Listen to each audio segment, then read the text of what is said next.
ظلم اور بیداد اور دہشت گردی کا ایک ایسا سلسلہ ہے جس نے اپنے ہاتھ پیر پھیلا دیے۔ ظاہر ہے کہ اس صورتحال میں ملک کے لیے دوبارہ آزادی کی محنت کی ضرورت ہے۔ یہ ملک پھر غلام بن گیا ہے اور مختلف طاقتوں نے اس کو دبوچ لیا ہے۔ کچھ ایسے آدم خور بھیڑیے ہیں جو اس کا خون چوس رہے ہیں۔ ظاہر ہے کہ یہ وہ وقت ہے کہ مسجد سے اور مندر سے اور گردوارے سے اور چرچ سے مذہب کے لوگوں کو باہر آنا چاہیے، جو سبق پڑھاتے ہیں ہیومینٹی کا، سبق پڑھاتے ہیں مانوتا اور انسانیت کا، جو یہ کہتے ہیں کہ سب کا مالک ایک ہے، ایشور ایک ہے، ہم سب اس کے بندے ہیں، جو یہ کہتے ہیں کہ سب سے پہلے دو انسان تھے، ایک مرد و عورت، جن سے انسان کی نسل چلی ہے، کالا ہو یا گورا ہو، امریکہ کا ہو یا آسٹریلیا کا ہو، یورپ کا ہو یا افریقہ کا ہو یا ایشیا کا ہو، جتنے بھی انسان ہیں سب کے ماں باپ ایک ہیں، سب کا مالک ایشور پروردگار ایک ہے، اور اس اعتبار سے ہم سب کے سب بھائی بھائی ہیں۔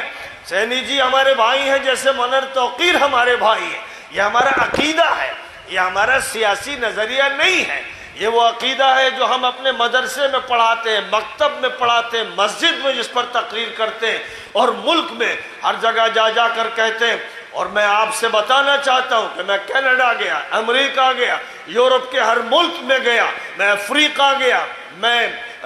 جاپان گیا، میں ماسکو گیا، میں نے دنیا کے ملک دیکھے، اور ہر جگہ یہی صدا لگائی کہ مانوتا کا احترام کرو۔ تم کمیونسٹ ہو یا کیپٹلسٹ ہو یا تم لبرلسٹ ہو یا تم مانتے ہو کسی بھی نظریے کو، پہلے تم انسان ہو۔ ہر مذہب والا پہلے انسان ہے، ہر پالیٹکس والا پہلے انسان ہے۔ اگر انسانیت ٹھیک ہے، اگر انسانیت کا حل پیش کیا جا رہا ہے تو کسی پارٹی کے لیے جواز ہے۔ آج صورتحال یہ ہے کہ ملک دوبارہ آزادی چاہتا ہے، ملک آزادی چاہتا ہے فرقے واریت سے، ملک آزادی چاہتا ہے ماب لنچنگ سے، ملک آزادی چاہتا ہے معاشی اور اقتصادی تباہی سے، ملک آزادی چاہتا ہے کچھ وڈیروں اور اجارہ داروں اور جاگیرداروں کے اس ملک پر قبضے سے۔ دوبارہ یہ ملک آزادی چاہتا ہے، اور اسی آزادی کے لیے ہم جمع ہوئے ہیں۔ مجھے نہ کسی پارٹی کا سے تعلق ہے اور نہ میرا سیاسی کوئی مسئلہ ہے، میں تو ایک مذہبی انسان کی حیثیت سے وہ صدا لگا رہا ہوں جس صدا کو ایشور پسند کرتا ہے، پروردگار پسند کرتا ہے۔ میں اس زندگی کے بعد کی زندگی کے لیے یہ بات کہہ رہا ہوں، اور سب سے کہہ رہا ہوں کہ اگر انہوں نے ظلم اور ذاتی اور نئے ٹیررزم سے توبہ نہیں کی تو بھی یہ ملک تباہ ہو جائے گا۔ اس لیے آج جو پارٹیاں اور جو مختلف برادریوں کے لوگ اکٹھا ہوئے ہیں، یہ ایک ایسے عظیم مقصد کے لیے اکٹھا ہوئے ہیں کہ اگر ان کی کوششیں کامیاب ہوئیں اور عوام نے ان کا ساتھ دیا تو وہ ایک نیا ہندوستان دیکھیں گے، وہ ایک نئی ترقی دیکھیں گے، وہ ایک نئی روشنی دیکھیں گے۔ آپ تجربہ کر چکے ہیں کانگریس کا، تجربہ کر چکے ہیں بی جے پی کا، آپ تجربہ کر چکے ہیں بی ایس پی کا، آپ تجربہ کر چکے ہیں ایس پی کا۔ آپ نے برادری واد دیکھا، آپ نے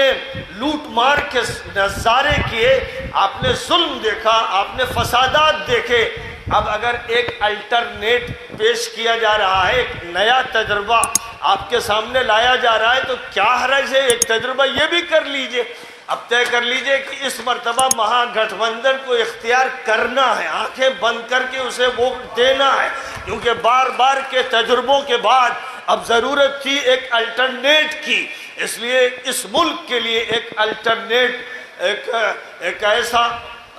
نظریہ پیش کیا جا رہا ہے، ایک ایسی آئیڈیالوجی سامنے لائی جا رہی ہے جس میں تمام مذہب کے لوگ اور برادریوں کے لوگ سچے بھائیوں کی طرح، سگے بھائیوں کی طرح آپس میں محبت کرتے ہوئے ایک بڑی تبدیلی لانے کے لیے آگے بڑھ رہے ہیں۔ اس لیے میں سمجھتا ہوں کہ یہ ایک بڑا انقلاب ہے اور اس کا استقبال کرنا چاہیے، اور جن پارٹیوں کا آپ تجربہ کر چکے ہیں اب اس تجربے کو دہرانے کی ضرورت نہیں ہے۔ ہمارے یہاں یہ فرمایا گیا کہ جو صحیح عقل مند انسان ہوتا ہے اور ایمان والا ہوتا ہے وہ ایک سوراخ سے 2 مرتبہ ڈسا نہیں جاتا، لیکن ہم معلوم ہوتا ہے بے ایمان ہو گئے کہ بار بار ڈسے جا رہے ہیں۔ اور پھر اسی سوراخ میں گھستے ہیں اور پھر اسی کا سہارا لیتے ہیں اور پھر اسی کا نام جپتے ہیں. یہ صورتحال بدلنی ضروری ہے. اور بڑی اچھی بات ہے کہ مراد آباد سے بڑے پیمانے پر اس کا آغاز ہو رہا ہے. اس سے پہلے لکھنؤ میں ہمارے ہاں ایک بہت ہی شاندار پروگرام ہوا تھا، پھر ایک کارواں چلا تھا اور وہ کارواں بریلی آیا تھا، مراد آباد آیا تھا اور بھی اس کو آگے جانا تھا. اور ظاہر ہے پھر ابھی کارواں نکلیں گے اور کوئی ضلع نہیں چھوڑا جائے گا، کوئی شہر و گاؤں نہیں چھوڑا جائے گا جہاں صحیح صدا نہ لگا دی جائے. جو باتیں ویدوں میں کہی گئیں، گیتا میں کہی گئیں، جو باتیں اولڈ ٹیسٹامنٹ میں اور نیو ٹیسٹامنٹ میں کہی گئیں، جو باتیں اخیر میں قرآن میں کہی گئیں، ان باتوں کو جب پورے ملک میں پھیلایا جائے گا سچائی کے ساتھ، دیانتداری کے ساتھ، چھوٹے چھوٹے مقصد اور مفاد سے بلند ہو کر، تو یقیناً ملک میں ایک تبدیلی آئے گی. کاش کے عوام سمجھ لیں، کاش کے لوگ یہ سمجھ لیں کہ یہ جو گٹھ بندھن ہے محض سیاست کو سامنے رکھ کر نہیں کیا گیا ہے، یہ مانوتا کا گٹھ بندھن ہے، یہ آپس کی محبت اور آپس کے پریم کے لیے گٹھ بندھن ہوا ہے. یہ ملک میں ایک چینج اور تبدیلی